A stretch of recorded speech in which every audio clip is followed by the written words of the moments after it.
Okay, so when I'm assembling the back racks, I always put my back rack in, just leave it flippy floppy in here. Don't tighten it up yet. I'm gonna go ahead and just pull our bolts out here. And we're gonna set them off to the side. Just give me one sec. Okay. So now the next thing I do is always put the side one on first, because the side one has a small hole that does not have any play in it. So you want to put that one on first.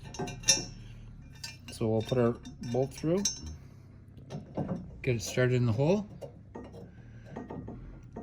And again, I'm just starting it in the hole. I'm not gonna sit here and tighten this up. Now, when you come back, then you have all this free play to move around. So even if it's supposed to be pushed out here, you can pull this bar back like this to put your bolt in.